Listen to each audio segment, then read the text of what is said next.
এক হাদি থেকে লক্ষ হাদি জন্ম নিবে ইনশাল্লাহ। কি বলো? যত যাবে রক্ত হাদিরা হবে শক্ত, তোমরা হবে শক্ত ইনশাল্লাহ। আমরা খুবই দুঃখজনক, আমরা বাংলাদেশে তোমরা যারা জেনজিরা 2000 জেনজি জীবন দিয়েছে আমার দেশকে সুন্দর করার জন্য। আমাদের দেশের যে সংস্কৃতি এত বছর ধরে তৈরি হয়েছে সেই সংস্কৃতিকে পরিবর্তন করার জন্য জেনজিরা তাদের তাজা রক্তটুকু বিলীন করে দিয়েছে। একসময় তোমাদেরকে আমরা ফার্মের মুরগি বলতাম যে তারা পাবজি খেলে, তারা বিভিন্ন গেম খেলে, তাদের দিয়ে কিছুই হবে না। সে জেনজিরা আমাদের 17-18 বছরের যে জঞ্জাল, সে জঞ্জাল থেকে মুক্ত করে যে জেনজিরা স্লোগান দিয়েছে, বুকের মধ্যে অনেক ঝড়, বুক পেতেছি গুলি কর, সেই জেনজিদের কারণেই আমরা এই সুন্দর দেশ পেয়েছি।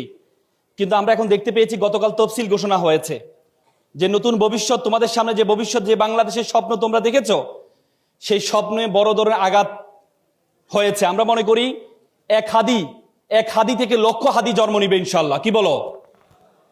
যত যাবে রক্ত হাদিরা হবে শক্ত, তোমরা হবে শক্ত ইনশাল্লাহ। আমরা খুবই দুঃখজনক, আমাদের রাজনীতি একসময়, আসলে রাজনীতি, আমি সবসময় বলি রাজনীতি আমাদের জেনজিদের জন্য না, জেনজিদের জন্য না। একসময় রাজনীতি করতে হচ্ছে যারা অভিজাত বংশের, তারা রাজনীতি করত।